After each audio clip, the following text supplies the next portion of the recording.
এই হলের মধ্যে আমি মনে হয় one of the few people যে অ্যাকচুয়ালি এভাবেই জীবন কাটিয়েছে এক সময়।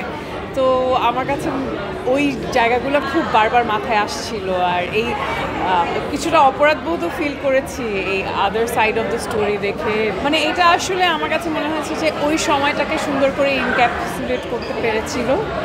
আর বিপ্লব ভাই খুবই ডেলিকেটলি ভিজুয়ালটা দেখিয়েছেন, আর আমাদের দারুণ দুইজন অভিনেত্রীর কাজ দেখে আমি খুবই অসাধারণ। আমি সেটাই বলছিলাম যে জয়া আপা তো প্রত্যেকটা ছবিতেই প্রমাণ করে সে একজন অসাধারণ অভিনেত্রী, আর তার সাথে আজকের এই ছবিতে ছিল মহসিনা।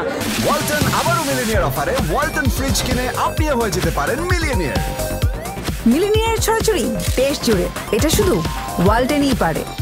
মহসিনা থিয়েটারে একজন অসম্ভব গুণী অভিনেত্রী, এবং তারা দুজন একই সাথে একই চলচ্চিত্রে অভিনয় করেছে, খুবই ভালো করেছে। আমার খুব ভালো লেগেছে সিনেমাটা, আসলে খুব ভালো লেগেছে। ক্যামেরার কাজ খুব ভালো ছিল এবং মিউজিকটা অনেকখানি কি বলবো একটা রোল প্লে করেছে এখানে দর্শককে ধরে রাখার জন্য। এই মুভিগুলো আমাদের কিন্তু আসল যে স্টোরিগুলো আমাদের সমাজের, এটাকেই তুলে ধরে। সো এই মুভিগুলো কিন্তু সব দেশেই হচ্ছে, এবং আমরা আশা করি আমাদের দেশে আমাদের দৈনন্দিন যে স্টোরিগুলো, এগুলো নিয়ে আরও বেশি বেশি থটফুল মুভি আমরা দেখতে পারবো, এবং দর্শক সিনেমা হলে আসবে। আমাদের রিয়েল যে লাইফটা, এটাকেই আমরা যেন একটা স্ক্রিনে দেখতে পাচ্ছি। সো এটাকে আমরা খুবই অ্যাপ্রিসিয়েট করছি।